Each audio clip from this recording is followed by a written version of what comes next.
There are betrayals that make you cry. Then there is the kind that makes you stand up, take your children, and think, okay, my turn. Can you believe someone slept with my husband of 12 years, got pregnant, and still thought I would forgive her? My best friend of 20 years did. They both miscalculated. I am Lydia Ward. I am 35 years old.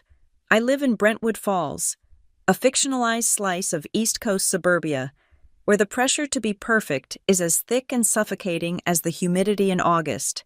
I am an account director at Northline Creative, a high-stress, high-reward creative agency.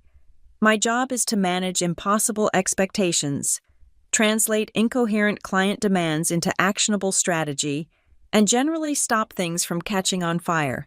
It is a job I am very, very good at. For 12 years, I unknowingly applied the same skill set to my marriage. My husband was Ethan Pierce. We were married for 12 years. When I met him, he was 24 and I was 22, and I was stupid enough to find his damage compelling. He had a turbulent past, a story he told about dropping out of college to care for his emotionally vampiric mother, Helen. He had a chip on his shoulder about money and class, and I mistook that for integrity. I thought I was rescuing him.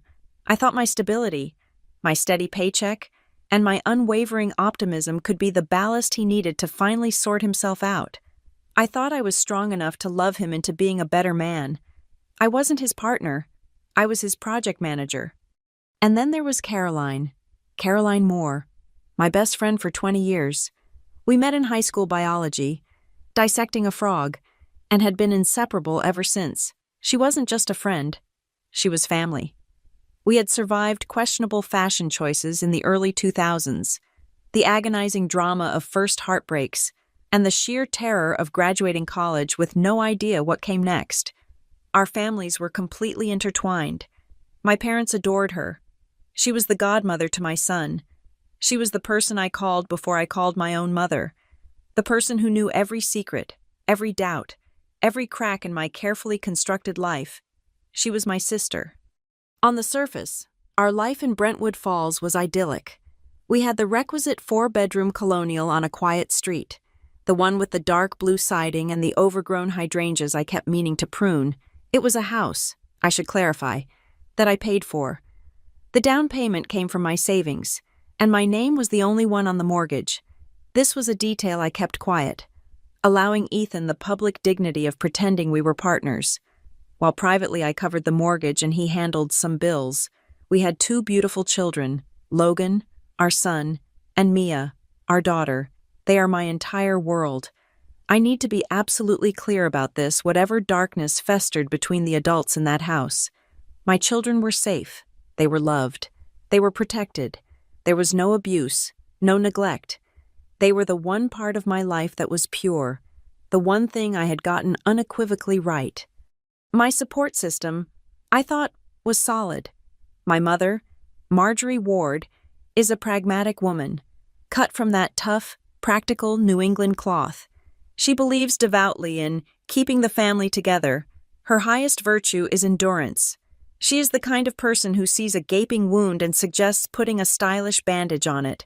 Her approval always felt conditional, tethered to my ability to maintain the appearance of success. She didn't want to hear about problems.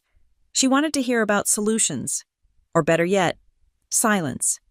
What my mother never truly acknowledged, and what I strategically hid from almost everyone, was the money. My father, Thomas Ward, isn't just comfortable. He built a massive, multi-state domestic services conglomerate from absolutely nothing. I am not agency director wealthy. I am family trust wealthy. I learned this lesson the hard way in college. I dated one man who, after learning my family name, suddenly started planning a future that involved him not working. After that, I locked it down. I told Ethan my family was in services and that we were fine. I wanted, more than anything, to be loved for me. Lydia, the woman who was smart and driven and funny. I was terrified of attracting another man who saw me as a meal ticket. I wanted a partner, not a dependent. The irony is that I ended up with both. I genuinely believed I had the perfect trinity of support. I had Ethan, my husband, the man I was building a life with, the man I thought I had saved. I had Caroline, my sister, the woman who knew every secret I had and stood by me, and I had Marjorie, my mother, the matriarch who, despite her judgmental nature, I believed would fundamentally be in my corner. I thought I was the anchor holding them all. I thought I was the strong one, the fixer, the one everyone could rely on. It took 12 years, a pregnancy, and a single text message to make me realize the truth. They were not the pillars holding me up. They were the 3 deepest, most calculated knives in my back. You hear about betrayals and you picture screaming, thrown plates, dramatic confrontations in the rain. There are betrayals that break you down, that make you cry until you are empty. Then there is the kind of betrayal that makes you suddenly, terrifyingly calm, the kind that makes you stand up, pack a bag for your children, and think, okay, my turn. Can you believe someone slept with my husband of 12 years, got pregnant, and still thought I would forgive her? My best friend of 20 years did. They both miscalculated. It began, as these things often do, with the illusion of rescue. I met Ethan Pierce at a crowded, sticky-floored bar just after graduation. I was 22 years old, armed with a degree, a job offer at a small creative agency, and a suffocating, earnest desire to fix things. He was 24, working a dead-end logistics job, and he radiated a kind of brooding charisma that I, in my profound naivety, mistook for depth. His damage was his primary appeal. He told me, within the first 3 dates, about his turbulent past. He had dropped out of college, he said, because his mother, Helen, had needed him after his father left. He painted himself as the dutiful son, the man who had sacrificed his own future to care for a dependent, fragile parent. I found this noble.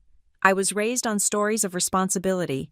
I saw a man who knew how to commit, who took responsibility seriously. I did not see what was plainly there, a man who had been conditioned his entire life to be taken care of by women, and who resented them for the dependency he required. I was careful about the money. My college experience had taught me that. When he asked what my family did, I used my standard, practiced line, "My dad runs a services business. We're comfortable." I told him I worked in the creative industry, which was true. I let him assume comfortable meant middle class, maybe upper middle if he was generous. He seemed to like that. He presented himself as a man of simple needs, someone who despised materialism, but he was acutely, painfully sensitive to any perceived economic gap. He would make comments if I bought a slightly more expensive brand of coffee, or if I suggested a restaurant that was not a chain. "Must be nice," he would mutter, a phrase that was always half joke, half venom. I learned to downplay my successes, to make my salary at the junior level seem smaller than it was, all to protect his fragile, oversized ego. I met Helen Pierce about 6 months in. The visit felt less like an introduction and more like an appraisal.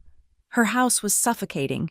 Everything was beige, not a warm, welcoming cream, but a sterile, lifeless, doctor's office beige. The air was still and cold, despite it being the middle of summer, and every surface was aggressively clean, as if daring you to leave a fingerprint. She sat me down on a sofa covered in thick, crinkling plastic and offered me lukewarm instant coffee in a thin mug. Helen herself was thin-lipped and sharp, her eyes constantly moving, taking inventory of my clothes, my shoes, my handbag. I felt scrutinized, measured, and immediately found lacking. She did not ask about my job or my interests. She asked about my background. "Ward," she said, testing the name as if it tasted bad. "Where is your family from?" "Just outside the city, originally." "And what does your father exactly do?" Ethan said. "Services." "That's right. Domestic services, cleaning, maintenance." "I see," she sniffed, a small, bird-like gesture of dismissal. "Ethan needs a girl who understands hard work. He's had a difficult life. He doesn't need someone distracting him with fancy things." It was an interrogation. I dodged and weaved, keeping my answers vague, but the message was unmistakable. This was a woman who did not want a daughter-in-law with money. She saw advantage in my perceived ordinariness. She wanted a daughter-in-law who would not outshine her, who would not have resources Ethan could not control, and who would be grateful to have him. The truth came out, as it always does, by accident. We had been dating for nearly a year. My father, Thomas Ward, had been featured in a regional business magazine for a major acquisition. Ethan saw it on a newsstand while buying cigarettes. He did not congratulate me. He did not say anything at all for 2 days. The silence in our small apartment was loud, charged with his resentment. When he finally spoke, the accusation was immediate and cold. "You lied to me," he said, tossing the magazine onto the kitchen counter. My father's face smiled up from the cover. "I didn't lie. Ethan, I told you my dad was in services. He is—" "You let me believe you were like me," he snapped. "You let me think you were struggling too." "My money isn't his money. I work for everything I have." "Oh, come on. Lydia," he scoffed. "Your safety net has a safety net. What do you know about struggling?" It was then that the dynamic shifted permanently. His performance of integrity vanished, replaced by a deep-seated, simmering resentment. The sarcastic jabs about money were no longer occasional. They became his primary mode of communication. "If I paid for dinner," he would say, "putting it on the Ward family tab. Are we? If I bought new shoes for work. Guess that's what you do when you don't have to worry about rent." He weaponized my background. He painted me as a deceitful princess who was playing at being a normal person, slumming it with him. He made me feel ashamed of the security my father had worked his entire life to build. And I let him. The real test came when we decided to move in together properly, to sign a lease on a real apartment. I was already earning significantly more than him, having just secured my first promotion. When the lease came, I suggested we split the rent 50-50. "Lydia, be realistic," he said, crossing his arms. "We're partners, Ethan. That's what partners do. We split things evenly." "You make almost double what I make. How is that even?" he shot back, his voice rising. 50% of your salary is a rounding error. 50% of mine is my food for the month. You have to understand the difference. It's easy for you to talk about 50-50. He framed it as a matter of fairness, but it was pure manipulation. He was using my higher income as leverage to reduce his own responsibility. He was making my success his burden. I should have seen it. I should have walked away. But I was 23. I was in love, or at least I desperately wanted to be, and I still believed I was rescuing him. So I gave in. It was the first critical bend in the boundary. "Okay," I said, my voice quiet. "How about this? I'll cover the rent." It was not even a mortgage yet, just rent. "You cover the utilities, the groceries, the internet, everything else." He agreed instantly, smiling as if he had just won a major negotiation. He had not won. I had simply surrendered. I had established the precedent that my money was our money, but his money was his money. I had just signed up to be the provider, while allowing him to keep the title of the man. The line was blurred, and I was the one who had erased it. And where was Caroline during this right in the middle? I, of course, told her everything. I vented to her about the fight over the rent, about Ethan's sensitivity, about his judgmental mother.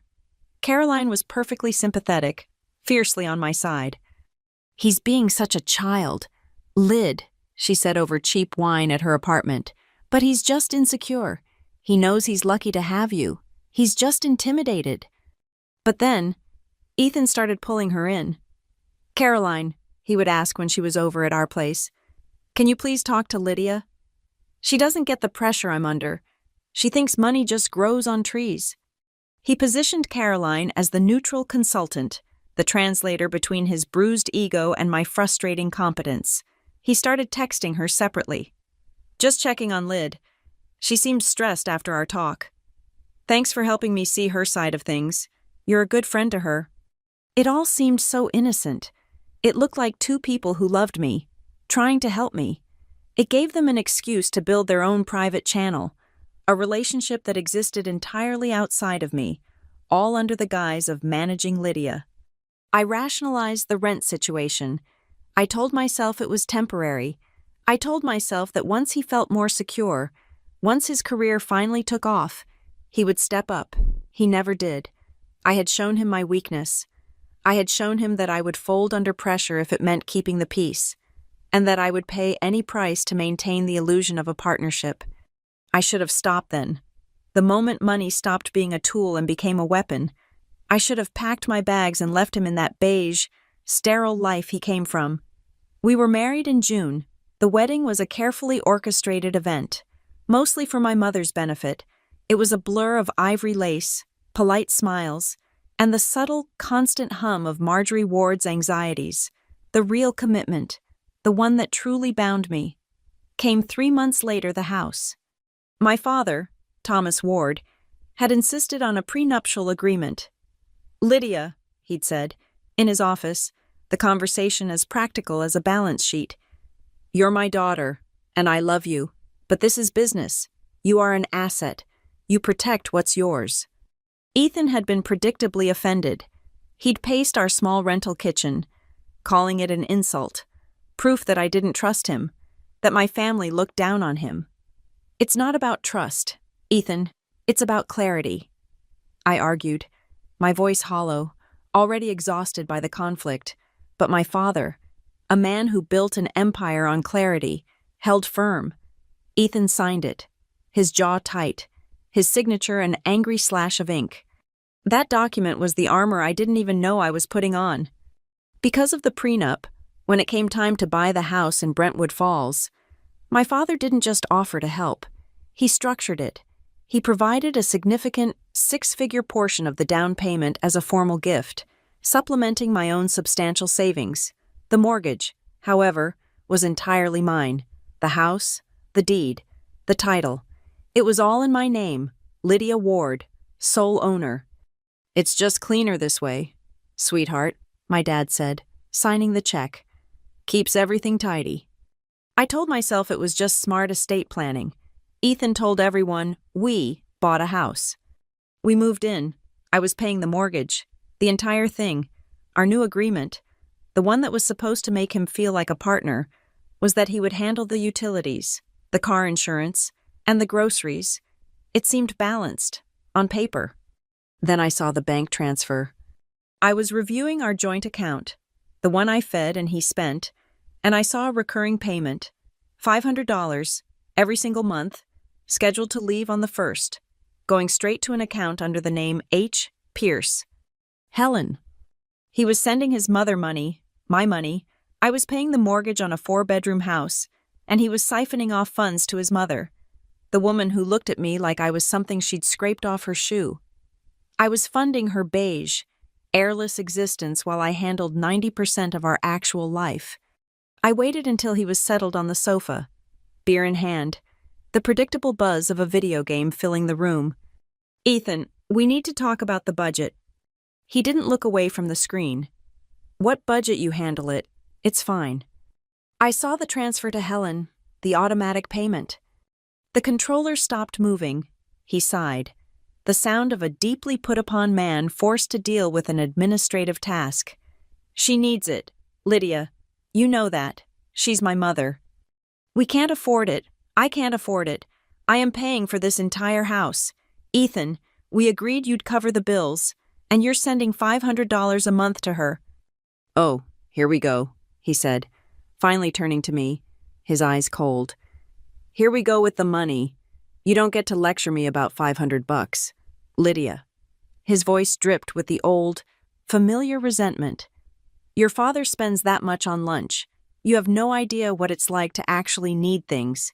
You have no idea what it's like to have a parent who relies on you." "I have a parent who relies on me," I snapped. "It's you." "You're rich," he spat. "You grew up rich. You are rich. You will never, ever understand. So just stop talking about it." He shut me down. It wasn't a discussion. It was an accusation. My privilege, the very thing he was happily living off of, was the shield he used to deflect all responsibility. I was his provider. but I was not allowed to mention it. I was the bank, and I was also the villain. So I did what I always did. I called Caroline. She was over in 20 minutes, a bottle of cheap, comforting red wine in her hand. We sat at my new kitchen island, the one I'd paid for, and I cried into a glass. "He just doesn't see me," I whispered, the shame burning my throat. "He sees a bank, not a wife." Caroline was the perfect ally. She rubbed my back. She refilled my glass. She radiated righteous indignation. "He's a leech, Lyd," she said, her voice laced with the exact amount of fury I needed to hear. "You are too good for him. He's intimidated by you, by your success, by your family. He has to cut you down to feel like a man." She listened as I told her everything, about the prenup, about the mortgage in my name, about his laziness, about his financial resentment, about his mother. She knew every crack, every fault line, every secret weakness in my marriage. She was my vault. She held it all. And a vault, I am learning, can be opened by anyone who has the combination. Then, I got pregnant with Logan. It wasn't exactly planned, but it was wanted, deeply, at least by me. The pregnancy, however, was hard from the start. My blood pressure, usually perfect, skyrocketed. I was dizzy. My ankles swelled to the size of my knees, and I was perpetually exhausted. At 7 months, I was sitting in a paper gown when my doctor, a stern, no-nonsense woman named Dr. Alvey, looked at my chart and frowned. "Your pressure is dangerous. Lydia," she said. 160/100. I'm not asking. I'm telling you. You are on immediate mandatory bed rest. You are done working until after this baby comes." I went home, terrified and relieved. I told Ethan. He stood there for a full 30 seconds, just staring at me. I was expecting, "Are you okay?" or "Is the baby okay?" Instead, he scrubbed his hand over his face. "You're stopping work now." "I have to," the doctor said. Lydia," he interrupted, his voice tight with panic. "If you're not getting paid, who pays for all this?" He gestured around the living room, at the house, at the life I was funding. "Who pays the bills? My paycheck doesn't cover this. It doesn't even come close." I felt the floor drop out. He wasn't worried about me. He wasn't worried about his unborn son. He was worried about the cash flow. I went upstairs, locked the bedroom door, and called my mother. Marjorie. I was crying, the ugly, gasping kind. "He doesn't care about me. Mom, he only cares about the money. He's worried about who will pay the bills." My mother paused. I waited for the comfort, the "I'm coming over" that I needed. Instead, I got pragmatism. "Lydia, honey, you need to calm down. You're pregnant. You're hormonal." "He said who would pay the bills," I sobbed. "Well," she said, her voice turning cool and practical, "it is a lot of pressure on a man. He's probably just panicking about being the sole provider all of a sudden. You have to try to see it from his side. Men get scared about that. Don't make a big thing out of it. Just rest. It will be fine." I wasn't his partner. I was a complaining hysteric. I wasn't allowed to be sick. I wasn't allowed to be scared. I was just supposed to endure. I was failing at my job of being the provider, and I was also failing at being a stoic, uncomplaining wife. I hung up, feeling more alone than I had ever felt in my life. My mother must have said something to my father, or maybe he heard me crying. Thomas Ward is not a man who tolerates his family being mistreated. He didn't talk to me. He called Ethan, directly. I found out later what was said. My dad was surgical. "I understand Lydia is on bed rest," Thomas reportedly said, his voice quiet but carrying the weight of his entire net worth. "And I understand you're concerned about the finances. Let me make this very clear for you. Ethan." A pause. "Lydia is protected. Her assets are protected. That house you're living in is protected. I have a copy of the prenuptial agreement right here on my desk." He let that hang in the air. "Your only job right now is to take care of my daughter and my grandchild. If you fail at that job, you will find yourself living back with your mother. Are we clear?" Ethan came upstairs an hour later, He was pale. He brought me a glass of water and a plate of sliced apples. He sat on the edge of the bed, not touching me, and apologized. He said he was scared, that he'd been stupid, that he'd panicked. He promised to take care of everything. The next day, I saw the bank statement. The recurring payment to Helen Pierce was canceled. He started paying the utility bills on time, without me asking. He cooked dinner, or at least he ordered takeout and put it on real plates. He was, for the first time, obedient. He was the perfect, supportive, worried husband. And I, desperate to believe, bought the entire performance. I let myself believe that the scare, the reality of the baby, had finally made him grow up. I thought he was afraid of losing his family. I stared at the ceiling, rubbing my swollen belly, and felt a profound, misplaced sense of relief. I thought I had just saved my marriage. I thought I had finally fixed him. I was so wrong. I hadn't saved anything. I had just, for the first time, activated his core motivation, the absolute, paralyzing terror of losing his comfortable life. Logan's birth was not the glowing, magical experience my mother had described. It was a brutal, 36-hour ordeal that ended in an emergency C-section and a terrifying drop in my blood pressure. When they finally placed him on my chest, I felt nothing but a profound, hollowed-out exhaustion. I felt a surge of animalistic protection, a fierce, primal duty, but the rush of maternal joy I had been promised was absent. That absence terrified me. In its place, a thick gray fog rolled in and settled over our house for the next 6 months. Looking back, I know what it was. I had all the classic markers of postpartum depression. I felt disconnected, as if I were swimming through wet cement just to get from the bed to the nursery. I felt a crushing, constant guilt. Guilt that I wasn't happier. Guilt that I was failing this perfect, tiny creature. Let me be absolutely clear about this. I loved my son. I never, not for 1 second, neglected him or harmed him. I was mechanically perfect. I timed his feedings to the minute. I changed his diapers. I bathed him. I held him. But I was a ghost. I was an automaton of motherhood, going through the motions while screaming inside, wondering why I felt so broken, so isolated, so numb. My fear of the prenup, my father's intervention, had kept Ethan good while I was pregnant. The moment Logan arrived, that obedience vanished.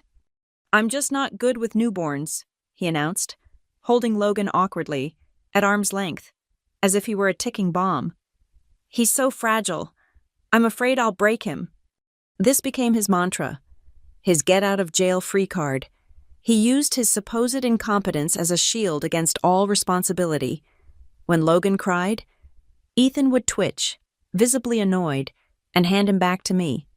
"He's hungry. He wants you." He wasn't afraid of breaking him. He was just bored. He started disappearing.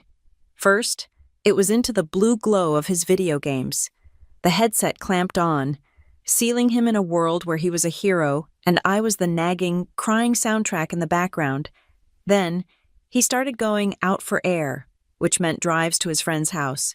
He'd be gone for 3-4 hours at a time, leaving me alone in the fog, holding a screaming infant, my C-section scar pulling with a sharp, burning pain. My support system, the one I had naively believed in, evaporated. Helen Pierce, my mother-in-law, came to visit exactly once. She did not come to help. She came to inspect. She stood in the doorway of the nursery, her arms crossed, her thin nose wrinkled. "The house is a mess, Lydia," she observed, ignoring the stacks of diapers and the burp cloths draped over every surface. "I've been a little busy, Helen. You look exhausted. You've let yourself go," she continued, her eyes raking over my milk-stained pajamas and unwashed hair. "Is he eating enough? He seems rather small." She did not hold her grandson. She did not offer to make a cup of tea. She stayed for 20 minutes, cataloged my failures as a wife and homeowner, and left, leaving the air in the house feeling even colder and more sterile than her own. I called my own mother, Marjorie, desperate for a lifeline. I was crying. The quiet, hopeless tears that had become my constant companion. "Mom, I'm not okay," I whispered into the phone, afraid Ethan would hear me from the other room. "I feel wrong. I'm so tired I can't think, and Ethan isn't helping. He's never here." There was a long, judgmental sigh on the other end of the line. "Lydia, all new mothers are tired. You're being dramatic." "No, Mom, this is different. I feel dark. I don't feel like myself." "Back in my day," she said, her voice turning sharp and dismissive, "we just got on with it. We didn't have time to sit around and analyze our feelings. I had you and your brother, a house to run, and a husband to care for, and I managed just fine. You have a beautiful baby, a lovely home. What on earth do you have to be depressed about? Pull yourself together." I hung up the phone. It wasn't a lifeline. It was an anchor. My mother, the pragmatist, had labeled my suffering as an inconvenience, a failure of character. I was completely, terrifyingly alone. And then, Caroline arrived. She didn't call. She used her key. I was on the sofa, Logan asleep on my chest, and I hadn't showered in what felt like 3 days. The fog was so thick I could barely see. The front door opened, and she walked in, not with judgment, but with 2 large coffees and a bag of bagels.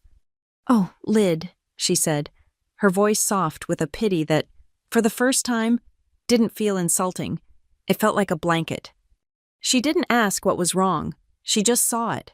She walked over, put the coffee on the table, and gently, competently, lifted Logan from my chest. "Go shower," she said. It was not a suggestion. It was a command. A real one. "I've got him." I stood under the hot water for 15 minutes and cried. But this time, the tears were different. They were tears of relief. When I came out, she was sitting on the floor, bouncing Logan on her knee, cooing at him. The house was quiet. "He's perfect, Lyd," she said, looking up at me. "You did so good." She became my savior. She was the only person who did not ask me to be anything other than what I was, a wreck. She came over almost every day. She brought food. She did laundry. She held Logan so I could sleep for an hour. A real, deep sleep. Not the thin, anxious dozing I had been surviving on. She forced me to walk outside, just to the end of the block, to feel the sun and remember the world was still turning. Because she was the only person offering me air, I gave her everything. The dam of my isolation broke, and I told her every ugly, secret truth. "Ethan is useless," I confessed, my voice raw. "He treats me like a machine. He's just gone. He plays that stupid game or goes to his friend Derek's house. I'm doing all of this alone." "He is a leech," she seethed, her eyes flashing with a protective fire that warmed me. "He is a pathetic man-child, and I cannot believe you are putting up with it." I told her about the money. I'm still paying for everything. Caro, I'm on maternity leave. My pay is cut, and he's still acting like he's the one who's broke. That is disgusting, Lydia. I told her about my mother. Marjorie told me to pull myself together. She said back in her day, they just got on with it. She made me feel crazy. Caroline's face hardened. "How dare she? How dare any of them? You just had a baby. You are a warrior, and they are all treating you like a burden." She validated every dark thought I had. She gave voice to my rage, which was buried so deep under the fog of guilt, I could barely find it. She was my anger. She was my sanity. I wasn't crazy. I was justified. She was the only one on my side. Our alliance, mine and Caroline's, became the central pillar of my life. It was so solid that when Ethan started texting her separately, it seemed logical. "Just checking in on Lydia," he'd say. "She seems low today. Any advice?" And Caroline would text me. "Ethan's worried about you. I told him he needs to step up. I'm handling it." I was grateful. I was relieved. I thought they were finally a team. My team. United in the cause of managing Lydia's fragility. I encouraged it. I needed her to be the bridge. I remember one night, I had finally gotten Logan down in his bassinet. Caroline had just left. leaving a container of pasta in the fridge. I was asleep on the sofa, too tired to make it to the bed.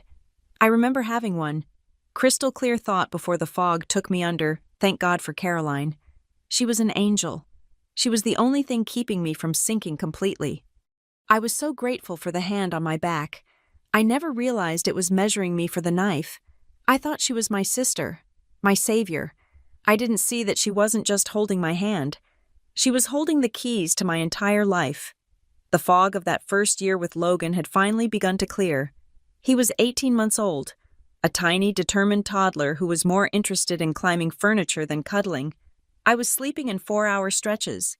I was starting to recognize the woman in the mirror again. I was starting to feel human. And then, I was nauseous. It was impossible. We were barely in the same room, let alone the same bed. But I stood in the bathroom at 6 in the morning, staring at the 2 aggressive pink lines on the plastic stick. It was not joy I felt. It was not even fear. It was a cold, sharp, clarifying rage. I waited until Ethan was awake, sitting on the sofa with his coffee, scrolling through his phone. "I'm pregnant," I said. He looked up, his brow furrowing in annoyance, as if I had just interrupted his favorite show. "What? No, that's not funny. Lydia. I'm looking at the test right now. It's not a joke." His face drained of color. The panic that flashed in his eyes was not for me, not for Logan, not for the abstract concept of a new life.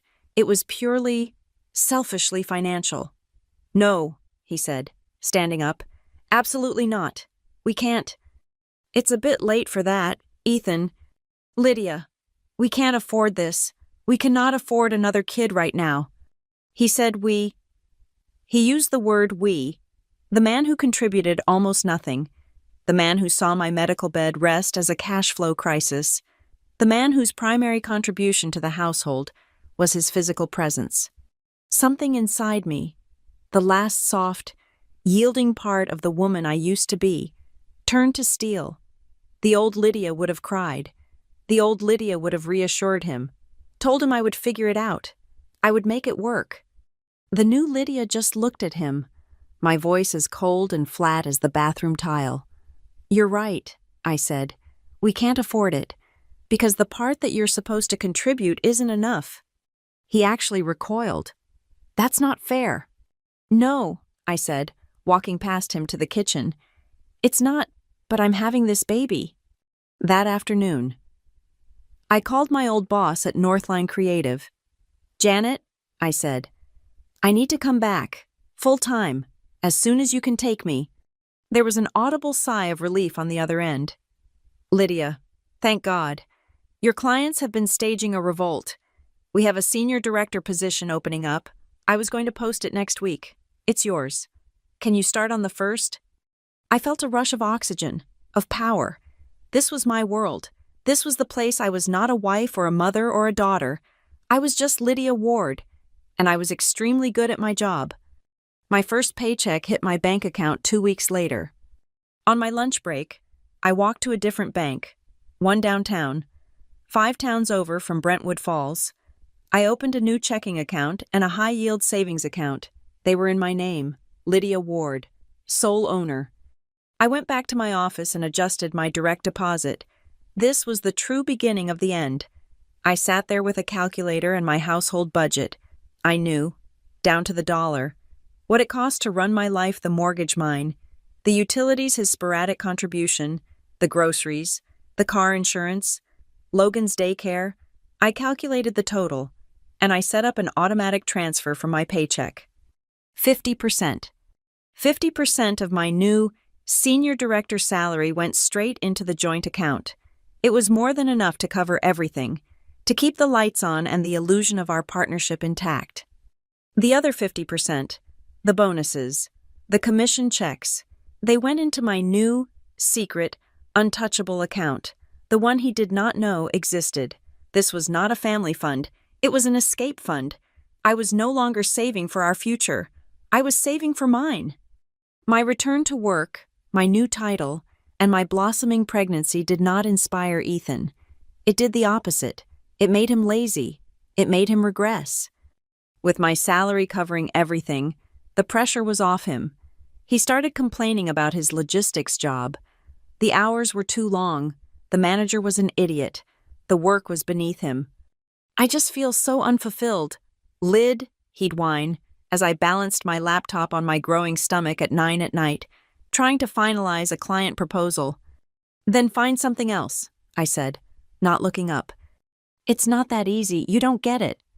About a month later, I came home from work, picking up Logan from daycare on the way. The house was quiet. Ethan was on the sofa, controller in hand, deep in a video game. It was 3 in the afternoon. "What are you doing home?" I asked, balancing Logan on my hip. "I quit," he said, not pausing the game. "I just couldn't take it anymore. It was a toxic environment." I stood there, 7 months pregnant, holding my toddler, my feet aching, staring at my unemployed husband. He had quit his job without so much as a conversation with me, the woman who was now, indisputably, supporting him. He claimed he would be a stay-at-home dad, but he wasn't. He was just a stay-at-home man. I was still the one who woke up with Logan. I was still the one who did the daycare drop-off and pickup. I was still the one who cooked dinner, gave the baths, and read the stories. Ethan was just there, a piece of furniture that ate my food and used my internet. He started spending his days at his friend's house, Derek Collins. Derek was a local stereotype, a twice-divorced, 40-something man-child who lived in a perpetually messy bachelor pad, subsisted on cheap beer, and was the president of the local All Women Are Evil Club. He was the one who fed Ethan a steady diet of misogynistic poison about how women trap men, how marriage is a scam, and how wives use money to control you. Ethan would come home smelling like stale beer, spouting Derek's rhetoric. "Derek gets it," he'd say. "He knows what it's like to be under pressure from an ex." "I am not your ex, Ethan," I'd snap, cleaning up the dishes he'd left in the sink. "I am your very pregnant wife." My life became a grueling rotation. 6 in the morning, I was mom, getting Logan fed and dressed. 9 to 6, I was Lydia Ward, senior director, commanding a $10 million account, solving problems, and projecting effortless competence. 6 at night, I was mom again, picking up Logan, cooking, cleaning, bathing, and reading. And from 9 until midnight, I was Lydia Ward again, back online, finishing the work I couldn't get done during the day.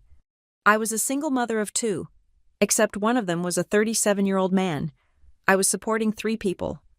The breaking point came when I was 8 months pregnant with Mia. I was in the nursery, on my hands and knees, trying to assemble the crib. The instructions were gibberish, and I dropped a tiny, essential screw. It rolled under the dresser. I was too big to reach it. I was too big to even bend over properly. I just stayed there, on the floor, and I started to cry. Hot, silent, angry tears of pure exhaustion. I could hear him laughing in the living room, the sound of a sitcom filtering down the hall. "Ethan!" I screamed, a raw, guttural sound I didn't recognize. He appeared in the doorway a full minute later, his face creased in annoyance. "What, I'm watching something." "I'm done." I said it, and the absolute finality in my own voice scared me. "I am done." "Done with what, the crib? It's fine. I'll do it later." "Done with this," I said, gesturing to the house, to my belly, to him. "Done with you. You have until this baby is born. That is 3 weeks. You will find a job. You will contribute to this family. You will be a father and a husband. Or I am leaving. I am taking Logan, and I am taking this baby, and I am leaving you, and you will not get $1 from me, or one glimpse of this house." The threat hit him, not the emotional threat of losing his family, but the specific, legal threat of losing his comfortable life. It was the same panic I'd seen when my father mentioned the prenup. He snapped to attention. You're right. Lyd, I'm sorry. I've just been in a slump. I've been depressed. I'll fix it. I promise." And he did, or so it seemed. The very next day, he was up, showered, and dressed in a button-down shirt. He was out of the house by 9, he said. He was networking. He was meeting recruiters. He was going to interviews. He was always home by 4, just in time to look productive when I walked in the door. I was exhausted, but I felt a tiny, dangerous flicker of hope. I thought the ultimatum had finally worked. I thought I had, at last, saved him. I thought I was finally tightening the leash, enforcing discipline on a man who had forgotten responsibility, but I wasn't. I had just given him a 9-to-5 window of unsupervised freedom. I had just given him and Caroline the exact same work schedule. Mia was 4 months old, a solid, sweet-smelling weight against my chest. Logan was almost 3, a whirlwind of boundless energy and noise. My life had settled into a new, relentless rhythm. I was back at Northline Creative, a senior director. Running on caffeine and the fumes of my ambition, I was juggling a high-stakes career, 2 small children, and 1 unemployed husband. It was a Tuesday morning, just after 7. The grave of flat light of an East Coast morning filtered into the bedroom. Ethan was in the shower, the sound of water hissing against the glass enclosure. He had, supposedly, a promising interview with a logistics firm at 10. I was on autopilot, moving through the familiar motions of my morning gathering laundry from the hamper, picking up the clothes he had shed on the floor the night before. Logan was downstairs, mesmerized by a cartoon, and Mia was stirring quietly in her bassinet. It was the most normal, domestic, suffocatingly average moment of my week. His phone was on the nightstand, beside a half-empty glass of water. As I reached past it for a stray sock, the screen lit up, a text message. I only glanced because I assumed it was the recruiter, perhaps canceling, which would mean he would be home, underfoot, all day. The name on the screen was not a recruiter. It was Caroline. I am not a person who snoops. I never was. But the message was right there, a preview on the locked screen. I did not have to touch the phone to read the words that would end my life as I knew it. Have you told her yet I can't hide this belly much longer? I stopped moving. The armload of laundry slid from my grasp and fell silently to the carpet. I did not feel shock. I did not feel rage. I felt a sudden, terrifying, absolute cold. My mind, the efficient, analytical mind that my clients paid a premium for, did not panic. It processed. It parsed the data. Her. There was only one her in this context. Me. Belly. Not I'm pregnant, a new discovery, but this belly, a belly that was currently in existence, a belly that was showing, a belly that couldn't be hidden for much longer. This was not a recent mistake. This was a months-long established deception. I read the words again. I can't hide this belly much longer. The sound of the water in the shower stopped. I did not move. I stood by the bed, my hands frozen at my sides, staring at the black glass of the phone. The bathroom door opened. Ethan walked out, steam rolling off his shoulders, a towel knotted around his waist. He was humming, rubbing his hair dry with another towel. He looked healthy, relaxed. He looked happy. He stopped humming when he saw my face. "What?" he said, his smile faltering. "Lyd, what is it you look like you saw a ghost?" I did not scream. I did not throw the phone. I did not cry. I turned my head and looked directly into his eyes, and I slapped him.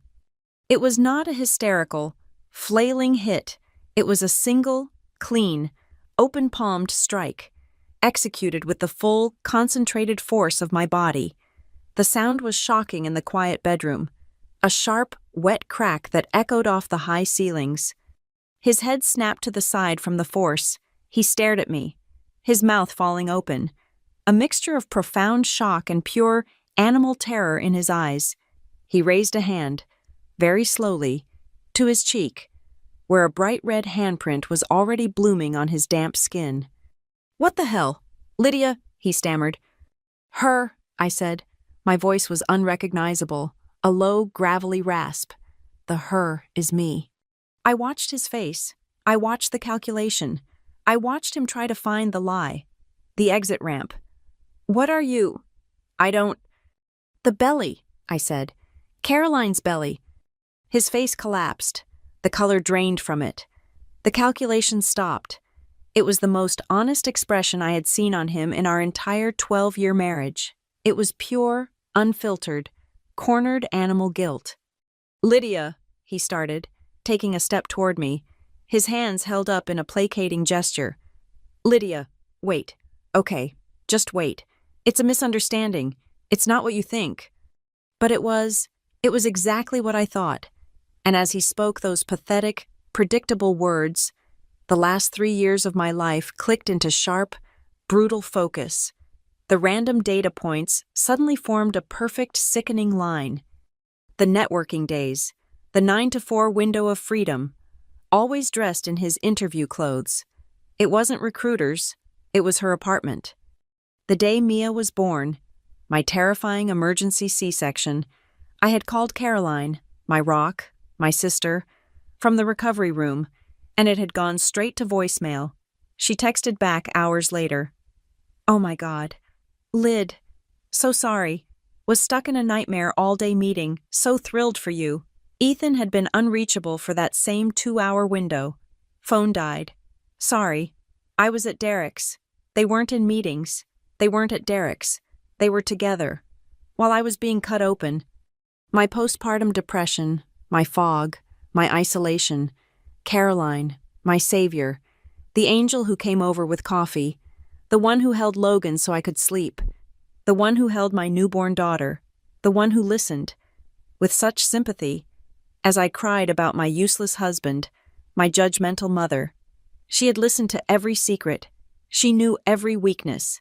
She knew about the separate bank account. She knew about the prenup. She hadn't been acting as my friend. She had been gathering intelligence. "Get dressed," I said. My voice was dead. "Lydia, please," he was begging now, the tears starting to well in his eyes. They looked pathetic. "Please, just listen to me. We can fix this. I love you. It was a mistake. She means nothing to me. It just happened." "Get dressed and get out of my way." He scrambled for his clothes, a desperate, clumsy animal, still stammering apologies, explanations, lies. I walked past him. I went to Mia's room.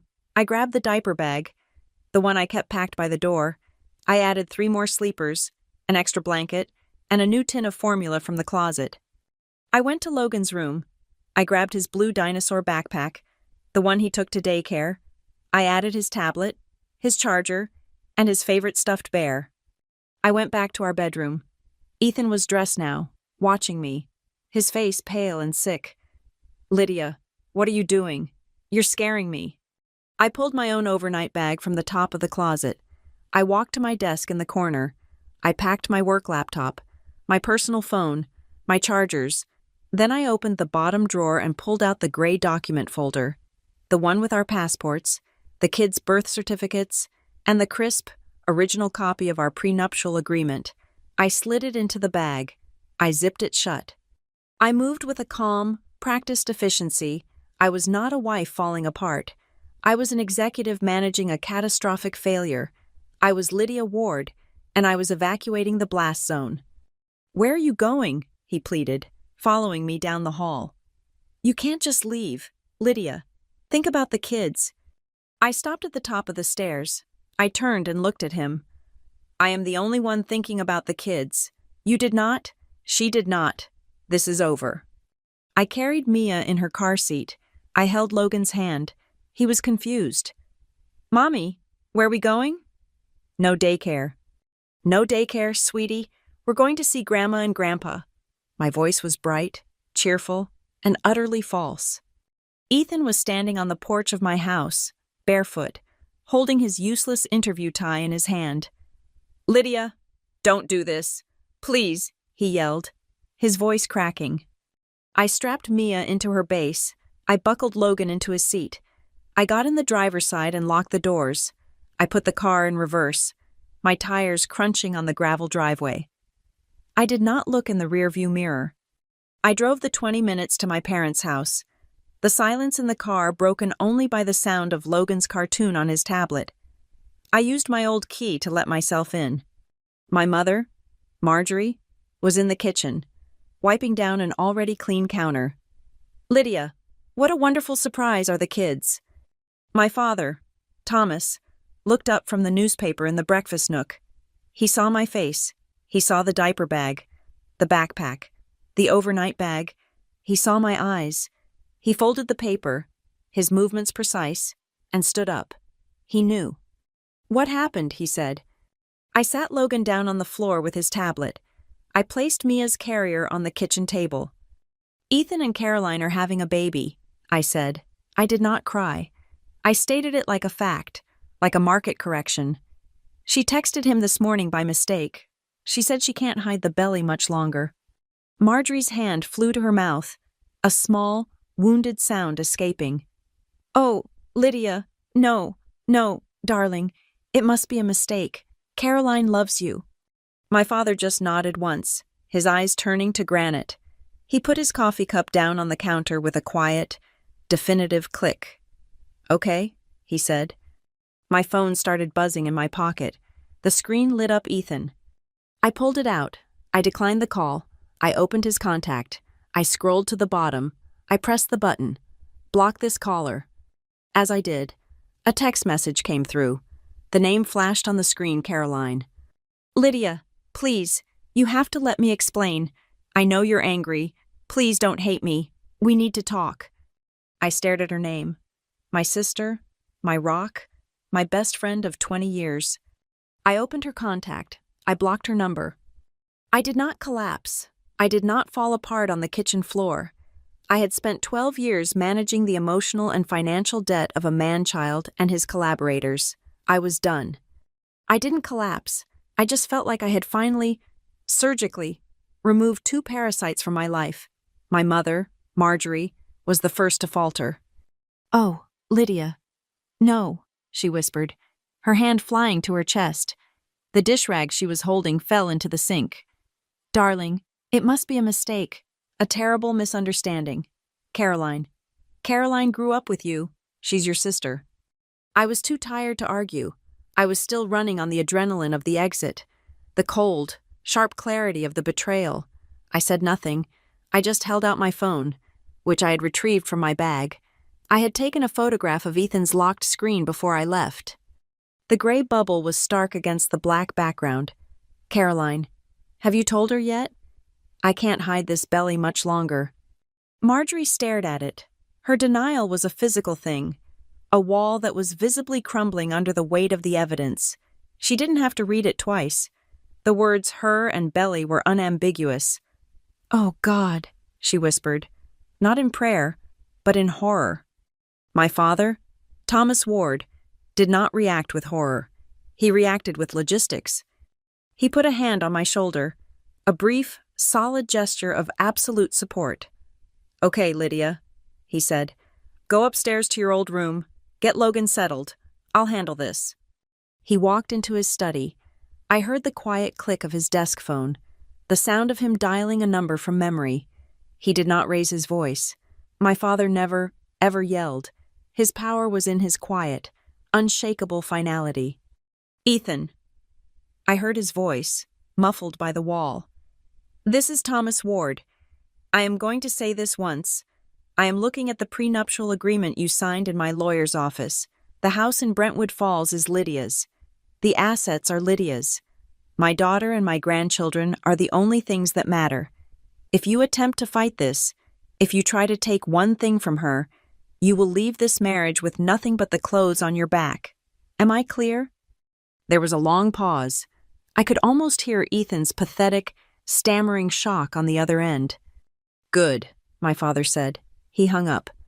He came back into the kitchen as if he had just finished a routine business call. "He is handled," he said to me, to my mother. He said, "Marjorie, make her some tea." I had blocked their numbers, but I hadn't blocked their emails. I hadn't blocked new numbers. The barrage began about an hour later.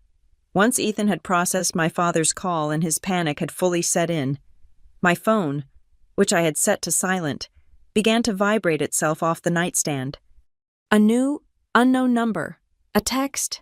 It was Ethan. A wall of text. full of typos, smelling of desperation. Lydia, my life is over without you. It was a mistake. I was weak. I was depressed about the job. She just listened. It meant nothing. I love you. I love our family. We can fix this. He was a terrible liar. He wasn't begging for me. He was begging for the house, for my income, for the life I provided. His next words proved it. Lydia, please, we can make this work. We can raise it. We can raise the baby as our own. It's an innocent child. We can be a family. I'll get a job. I'll do anything. Don't throw away 12 years. Don't take my kids. He called them his kids, the kids he barely parented. The audacity of it was breathtaking. He was offering, as his grand gesture of reconciliation, to let me raise his illegitimate child. He wanted me to fund his affair, to absorb his consequences, and to thank him for the privilege of keeping our family together. Then, an email from Caroline, her work address. My stomach turned. Lyd, I know you hate me. I deserve it. But you have to understand, it wasn't planned. You were always complaining about him. You were always so busy, so stressed. He was just lonely. He needed someone to understand him. I needed someone. It just happened. I'm pregnant. Lyd, I'm pregnant and I'm scared. I had to tell him to say something. I couldn't keep it a secret. Please, don't destroy him over this. Don't destroy me. I had to sit down. I read it 3 times. You were always complaining about him. She had taken my vulnerability and reframed it as an invitation. My deepest confessions to her. My postpartum fog. My frustration with my lazy, parasitic husband. She hadn't heard them as a friend. She had heard them as an opening, an audition. She had used my pain as her permission slip. I blocked the new number. I blocked both of their email addresses. I turned off my phone. The next 2 days were a blur. My father was my shield. He handled the lawyers. He ran interference. He played with Logan in the backyard, letting me stay upstairs in the quiet of my old room, holding Mia, just breathing. I was in a state of suspended animation. I was not crying. I was processing. I was calculating. Marjorie, however, was agitated. She flitted around the house, wringing her hands, starting sentences she wouldn't finish. Lydia, do you need? I just don't. Have you? On the 3rd morning, she knocked softly on my door. Logan was downstairs with my father. Mia was asleep in the portable bassinet. Lydia, she said, closing the door behind her. Her voice was strained. Honey, we need to talk. Just us. I had a sudden, cold premonition. There is nothing to talk about, Mom. I know you're hurting, she said, sitting on the edge of my bed. She was wringing her hands. What he did, what she did, it's a sin. It's just awful. I waited. The butt was hanging in the air. But, Lydia, honey, you have to think about the children. My blood went cold. I am only thinking about the children, Mom. No, she said, her voice dropping. I mean, their family, Logan and Mia, they deserve to have their father. I could not believe what I was hearing. They deserve a father. They do not deserve him. She took a shaky breath, clearly steeling herself. What if you thought about forgiveness? I stared at her. Forgiveness. People make mistakes. Lydia, horrible, awful mistakes. But he's their father, and there is another child. That, I said, my voice as sharp and cold as glass, is not my child. But it's Logan and Mia's sibling, she insisted, her voice rising with a strange, urgent passion. That baby is innocent. And Caroline? God. Lydia. That girl is pregnant and alone. She has nothing. She's going to be a single mother with no support. She is terrified. The premonition solidified into a sick certainty. You spoke to her. Marjorie flinched. She looked down at her hands. Yes. When? Yesterday. She called the house line. She was hysterical, crying. She begged to talk to you, And when I said no, she just fell apart. I met her for coffee. My mother, Marjorie Ward, the woman obsessed with appearances, the woman who believed in enduring, had sat down for coffee with the pregnant 20-year friend who had just destroyed her daughter's marriage. You met her. I had to, she said, defensive. I had to hear it. She is so sorry. Lydia, she knows she's ruined her life. She's so scared about the baby.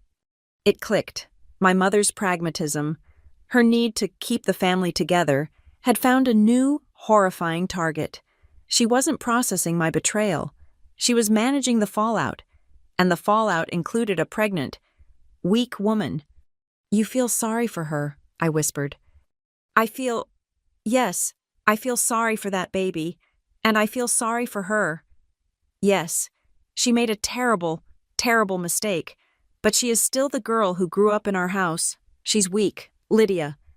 And what about me? I asked, my voice dangerously quiet. What about me? Mom. Your daughter. The one who was betrayed. The one who has been paying for that man's entire life for 12 years. Of course, darling. But you're strong, she said, as if it were a curse.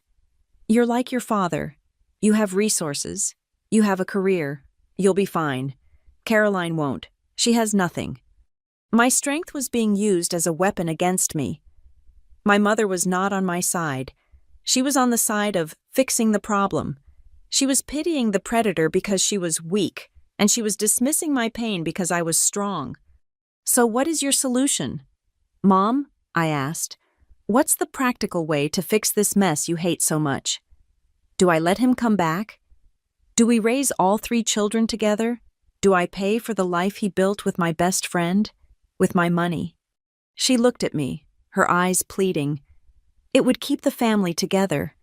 Lydia, for the children, it would be the Christian thing to do, the right thing, to forgive.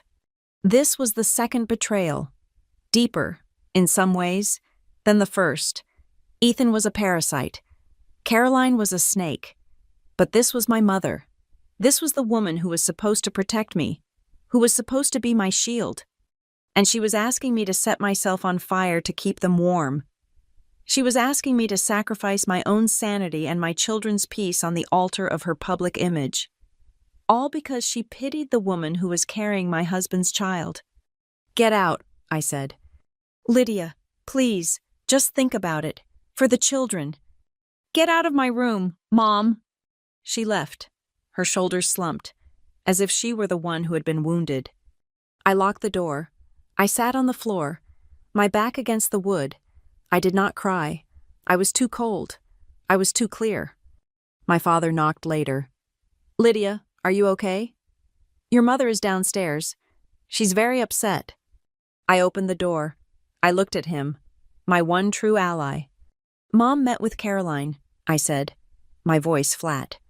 She wants me to take Ethan back. She wants me to forgive them and help them, for the family. I watched my father's face. I watched the confusion, then the dawning comprehension, then a quiet, profound anger that I had never seen him direct at my mother. He understood, in that single second, that the rot was deeper than he thought. He understood that this was not just about Ethan. This was about Marjorie. He closed his eyes for a brief moment, then opened them. They were clear. He knew what he had to do. This was no longer just a legal separation. This was an extraction. He had to get us all out, and that meant bringing everything into the light. That evening, my father did not ask. He told, Marjorie, Lydia, we are going to sit in the living room and we are going to have a conversation, now. He had already fed Logan an early dinner and put on a movie for him in the upstairs guest room, far out of earshot. I was holding Mia, who was fussy, her small body sensing the tension that had turned the air in the house to glass. We sat. I took the armchair. My mother, Marjorie, sat on the sofa. Her hands clasped so tightly in her lap her knuckles were white. She looked small, cornered. My father, Thomas, did not sit. He stood by the fireplace, his hands behind his back. He was not a father. He was a chairman of the board, and this was an emergency hearing. "Lydia," my father began, his voice calm, "tell me exactly what your mother said to you this morning." "She said I should forgive him," I said, my voice flat, my eyes locked on my mother.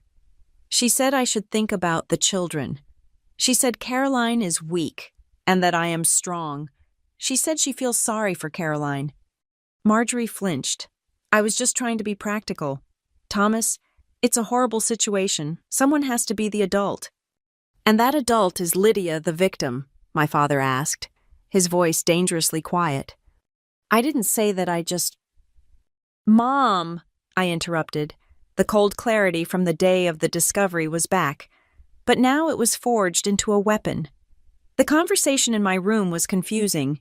"You seem to be implying more than just forgiveness, so I need you to be very, very clear with me right now. Why are you pushing me to give my children to Ethan?" My father's head snapped toward her. The question hung in the air, heavy and obscene. "I did not," Marjorie gasped, her hand flying to her throat. "I would never. How can you say that? Lydia, I said to think about the family." "You said it was their sibling," I pressed. "You said Caroline was alone. You said Ethan was their father. You are building a case for them to be a family unit, a unit that includes my children. So why are you trying to give my children to the woman who slept with my husband?" "I am just trying to find a solution that doesn't ruin everyone," she cried, the tears starting to flow. "I met with her. Yes, I told you I went to that little cafe in Brentwood Falls, and she was a mess, a complete, sobbing mess. She's 5 months pregnant. Lydia. Her life is over. She has no money, her parents are furious, and she's carrying Ethan's child." "So you comforted her," I stated. It was not a question. She was distraught. "I am not an animal. I listened. I told her." She stopped. "You told her what?" my father prodded, his voice silken. I told her that Ethan has responsibilities. I told her that no matter what happened with you, Lydia, that I would make sure Ethan found a way to support her and the baby, that he had to." My father and I looked at each other. The implication was staggering. My mother, while I was under her roof, had promised my husband's pregnant mistress financial support. She had already chosen a side. "So you were going to force Ethan to pay her," my father said. "With what money? The money Lydia earns."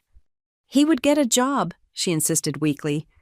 "No," I said, the pieces clicking together. "It was worse. It was so much worse. That's not the plan. That's not why you mentioned my children." I stood up. Mia still held tight against my chest. "You told her something about me, didn't you, when you met her?" Marjorie looked away. She looked at the carpet. "You told her about my postpartum depression," I whispered. My mother's head bowed. She did not, could not, deny it.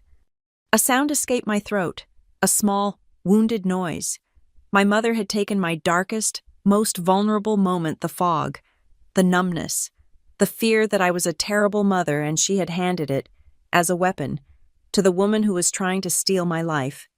"She was worried," Marjorie stammered, trying to justify the unjustifiable. "She was worried about the children. If I was what? Mom," I spat. "Unstable, crazy, unfit." "She was worried that you wouldn't be able to handle the stress of it all," Marjorie cried, finally breaking. "And she said if you couldn't cope, that she would raise them. She would raise Logan and Mia. She said she would love them as her own, because they are all siblings. Anyway, she said she would be willing to take them so they could all be together." There it was, the plan, the true, monstrous plan. It was not about my forgiveness, it was about my removal. Caroline, the weak one, had sat across from my mother and pitched her. She had pitched for my children, and my mother had listened. "And you believed her," I said, my voice dead. "You sat there and listened to my best friend of 20 years, the godmother to my son, the woman who held my newborn daughter, and you listened to her plot to have me declared an unfit mother so she could steal my children." "No," Marjorie shrieked. "It wasn't a plot. It was a A contingency. She was just thinking of the children. And the money. Marjorie. My father said. His voice was no longer quiet. It was full of a cold, towering rage. Let's complete the plan. Shall we? My mother looked at him, confused. Lydia, my father said, turning to me as if he were a prosecutor addressing the jury, if you were to give up your children to this woman, if you were declared unable to cope due to the PPD your mother so helpfully diagnosed for her, what would happen? I understood immediately. The full grotesque architecture of their scheme was laid bare. I'd have to pay child support, I said, the words tasting like ash. Exactly, my father said. You, with your senior director's salary, you would be legally obligated to pay child support to Caroline, for Logan, for Mia, enough money to not only support your children, but to support her, and to support him, and to support their new baby. My mother's plan wasn't about forgiveness. It was a financial transaction. She was going to solve Caroline's weakness by funding her with my money. She was going to save the family by sacrificing her own daughter, by branding me as unstable and turning me into an ATM for my husband's new life. I looked at my mother, the woman who had raised me, the woman who had told me to pull myself together when I was drowning. She had found a parasite even she could not tolerate, and she had tried to attach it to me, her strong daughter, the one who could bear the burden. I started to cry. It was the second time. The first time, on the nursery floor, had been from exhaustion, from being a single, pregnant mother to a toddler and a man-child. This was different. This was the cry of an orphan.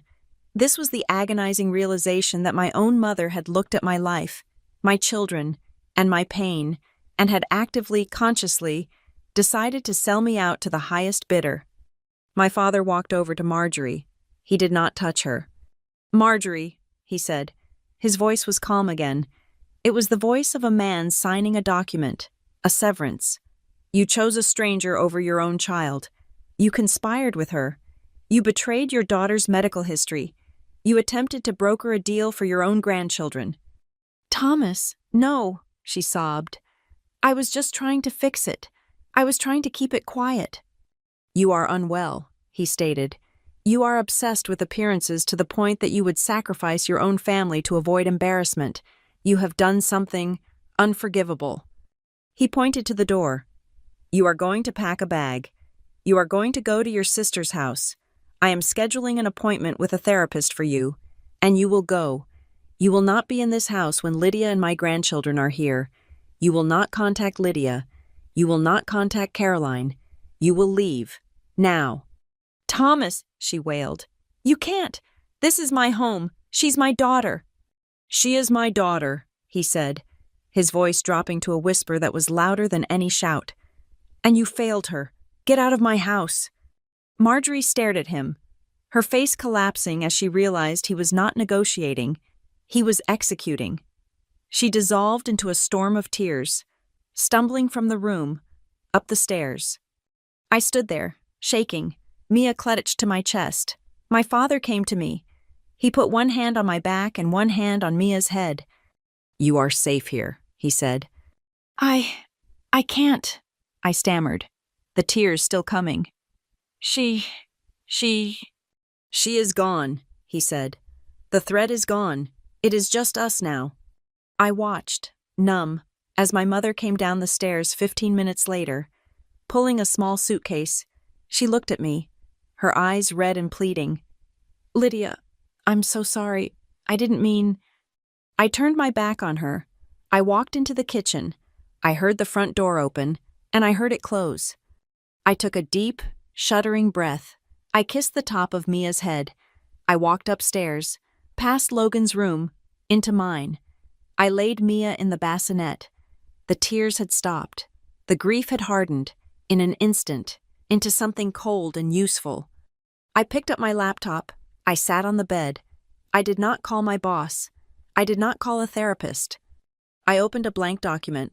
I started a list. Assets, timelines, witnesses. My father had handled the immediate threat. Now, I would handle the rest. I was no longer a victim. I was no longer a daughter. I was a client, and I was preparing for war.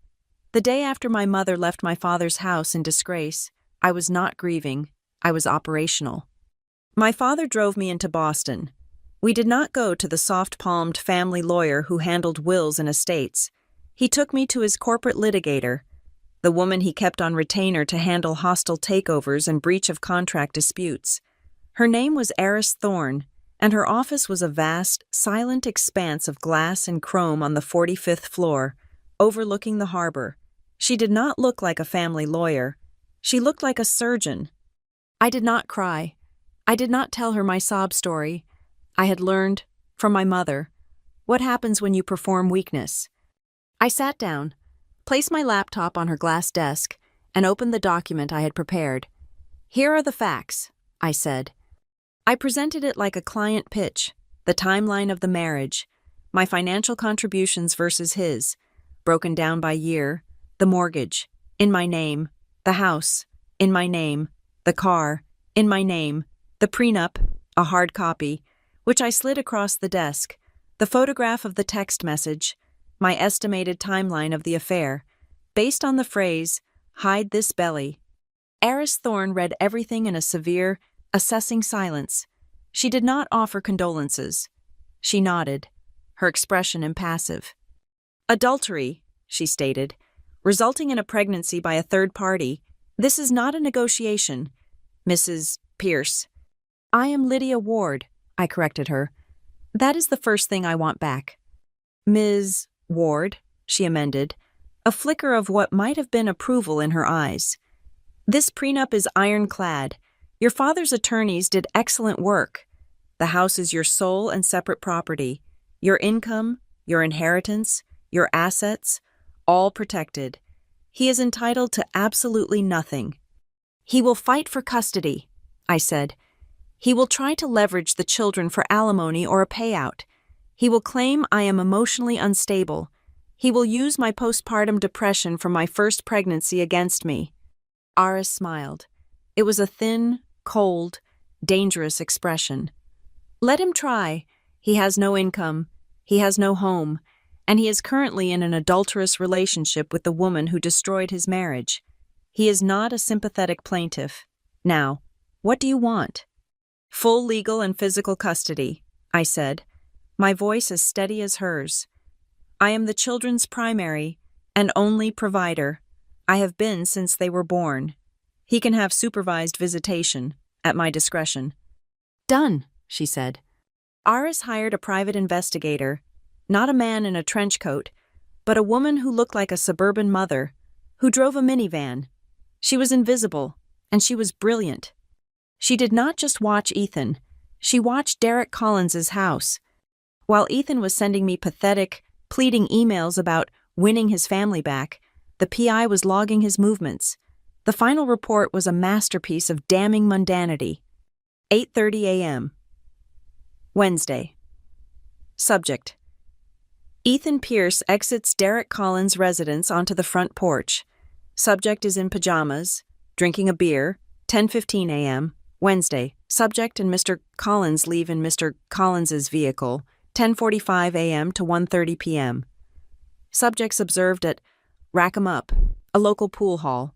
2:10 p.m. subjects return to residence with 2 large pizza boxes. 4:30 p.m. Subject Pierce visible through front living room window, playing a video game. The report continued like this for 5 full days. There were no visits to recruiters. There were no job interviews. There were 0 attempts to contact his children. The report proved what I had known for years: Ethan Pierce was not a father. He was a dependent. His job search was, and always had been, a performance. We filed for divorce on the grounds of adultery. We attached the PI's entire report, complete with photographs, to my petition for sole and legal custody. We argued that he was not only an unfit parent by character, but by practice. He had abandoned his parental responsibilities long before I had left the house. I did not have to speak to anyone in Brentwood Falls. I did not have to leak a single detail. The suburbs are a small, vicious ecosystem. All it took was the legal filing, the petition, which was a matter of public record, contained the words adultery and pregnancy and Caroline Moore. It detonated. The Brentwood Falls Moms Facebook group, usually a place for arguing about organic snack options, became a tribunal. The story was not, Lydia and Ethan are separating. The story was, with brutal specificity, Caroline Moore slept with her best friend's husband for months, got pregnant, and is now trying to take her kids. I was cast as the wronged party, the working mother, the stable one. Caroline, overnight, became a social pariah. Ethan was dismissed as a pathetic leech. The digital shunning was immediate and total. Then came the phone calls. The first was from Helen Pierce. She had somehow bypassed my father's gatekeeping and gotten my cell number. "Lydia," she hissed, her voice a venomous whisper. "I have just heard what you are doing. You are destroying my son. You are breaking up a family. Your son and his pregnant girlfriend did that." "Helen," I said. I was loading the dishwasher in my father's kitchen. Mia in her bouncer at my feet. "He is a man," she spat, as if this explained everything. "Men are weak. They have needs. It is the wife's job to forgive, to keep the family together, for the children. You are a cold, cold woman. To throw him out over one mistake." "Helen," I said, stopping the dishwasher, "this is not one mistake. This is a child. And let me be very clear. You are not upset about a broken family. You are terrified because your primary source of income, which was my salary, is about to be cut off. You and your son are parasites, and the host is done." There was a sharp, strangled sound of pure rage. You bitch. I will tell the court. I will tell them all about you, how you were after Logan was born, how you cried for weeks, how you were unstable. You are an unfit mother." The threat, my mother's betrayal, now weaponized by his. "Helen," I said, my voice dropping so low it was almost a hum. "I am recording this call. My lawyer, Aris Thorne, will be receiving a copy. If you ever contact me again, if you ever speak about my private medical history to anyone, or if you interfere in this custody case in any way, she will file an emergency restraining order against you for harassment. You will be legally barred from seeing Logan and Mia. Do you understand me?" I hung up the phone. The second call, 2 days later. I almost didn't answer. It was Barbara Moore, Caroline's mother, the woman who had packed me lunches for school field trips. Her voice was broken. She was sobbing, a deep, racking sound. Lydia, darling," she wept. There are no words. My husband and I, we are ashamed. We are so deeply ashamed." "It is not your fault, Barbara," I said, and my voice was soft. This was a collateral victim. She is not our daughter," Barbara choked out, her voice hardening with a sudden, terrible resolve. "What she did to you, to your children, to Logan, her godson, it is a monstrous thing. We have disowned her." "Barbara, you don't have to." "We do," she said, cutting me off. "We called our lawyer this morning. We are changing our will, everything that was supposed to be hers, our entire estate. We are putting it into a trust fund.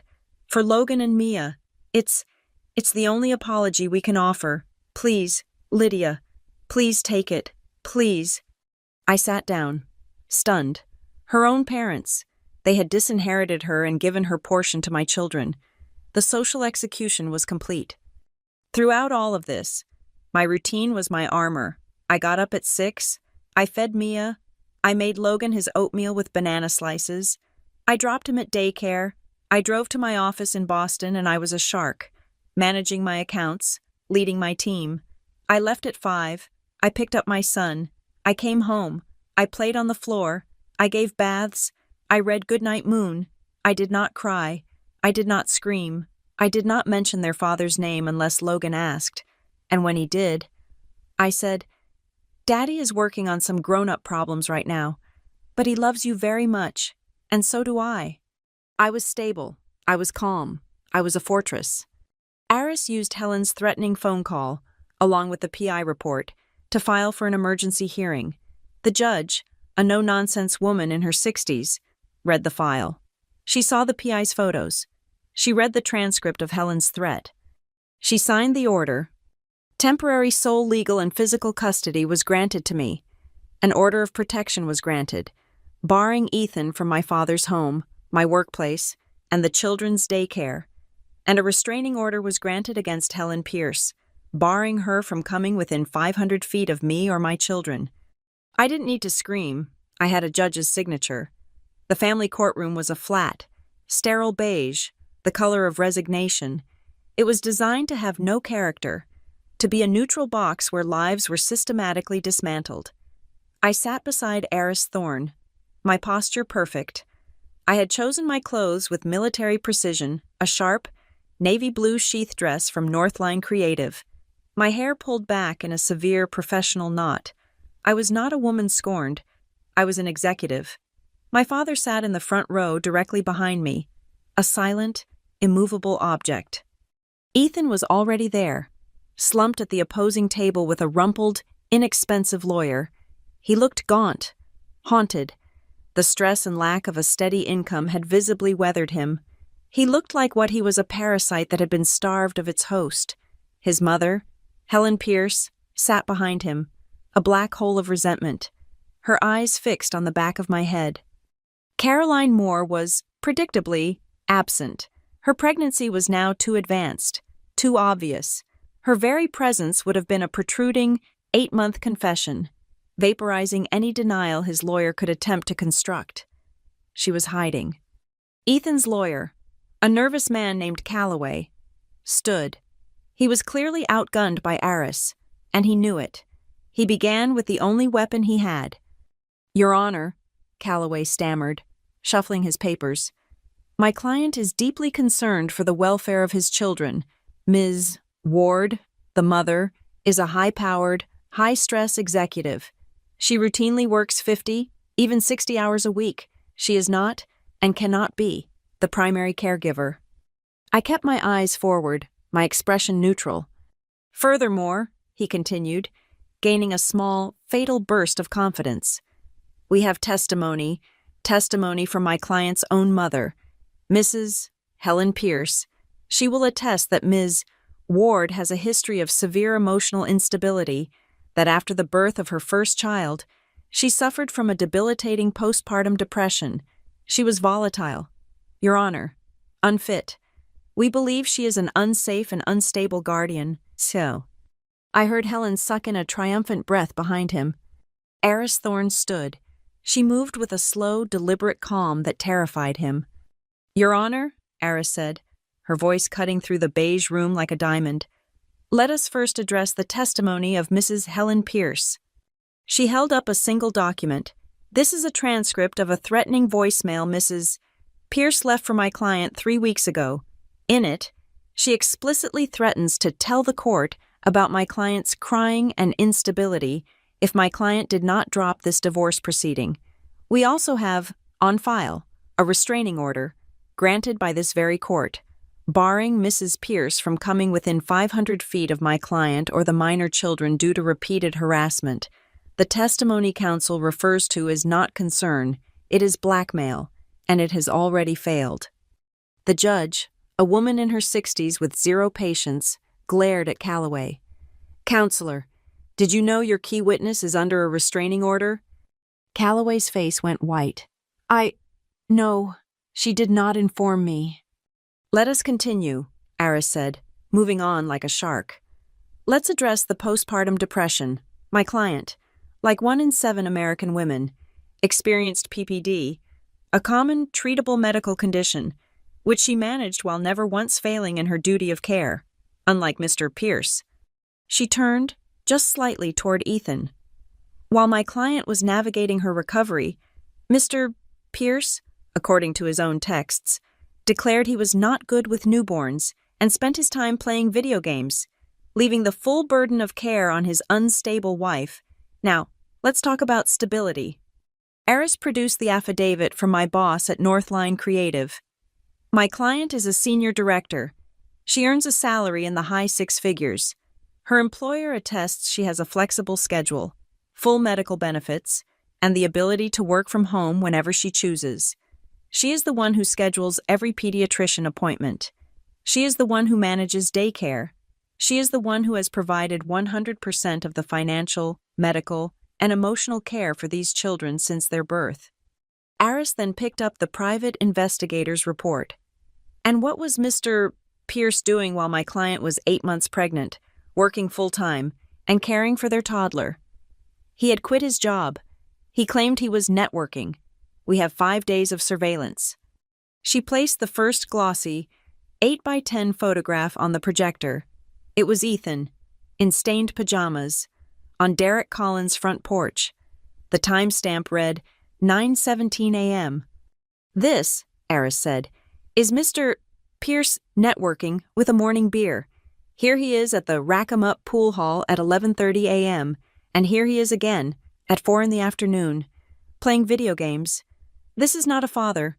This is a tenant, a man-child who has been living, rent-free, off my client's salary for the better part of a decade. Aris let the photos sink in.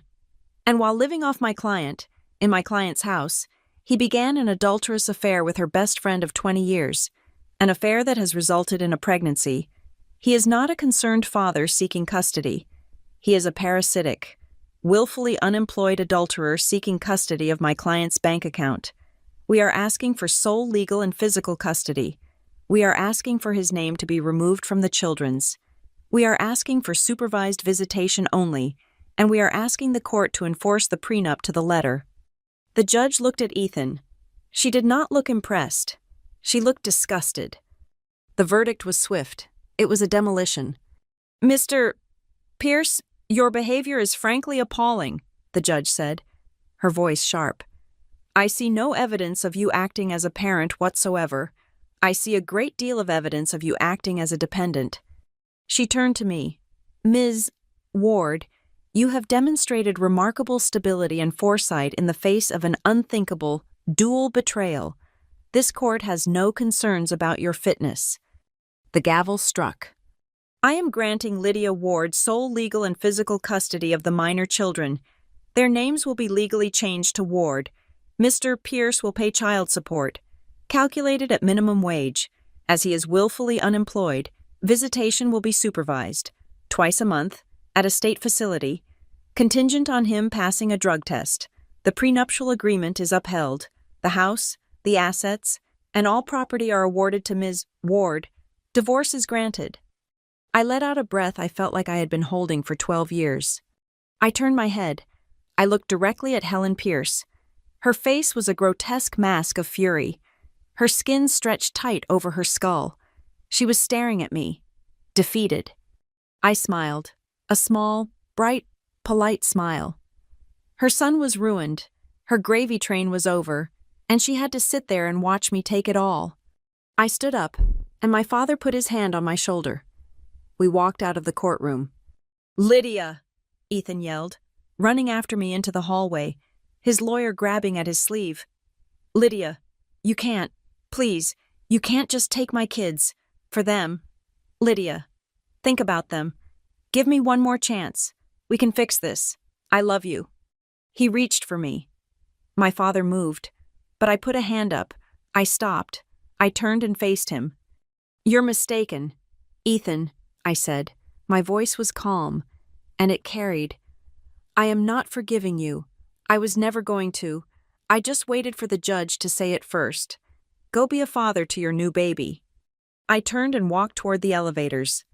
Another person was there, hovering, her hands twisted together. Marjorie. Her face was puffy, her eyes red. Lydia, she whispered, rushing forward. I heard, oh, Lydia, I'm so sorry. Please, please forgive me. I was so wrong. I wasn't thinking. I was just so ashamed of the gossip. Please, you're my daughter. I love you. I looked at my mother, the woman who had tried to broker a deal for my children to protect her own image. I am not your daughter today.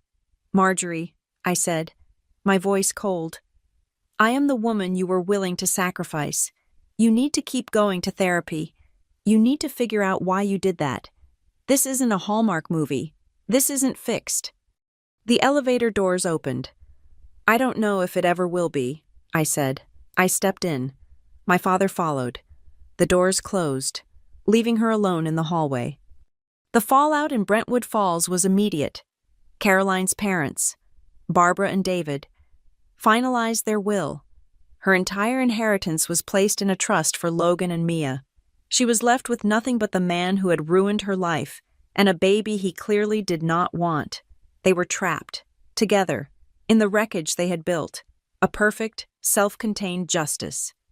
A few weeks later, I pulled into the driveway. My driveway.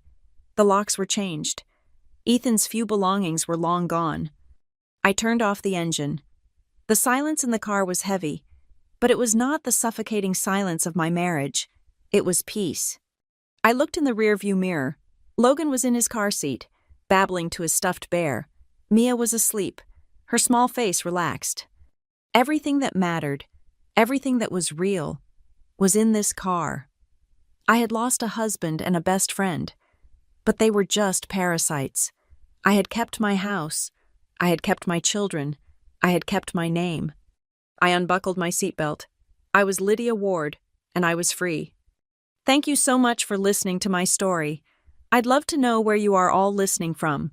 So drop your city in the comments below so we can connect and share our thoughts. Please subscribe to Zoe Revenge Stories and like this video. And if this story resonated with you, please support us by hitting that hype button so more people can hear it.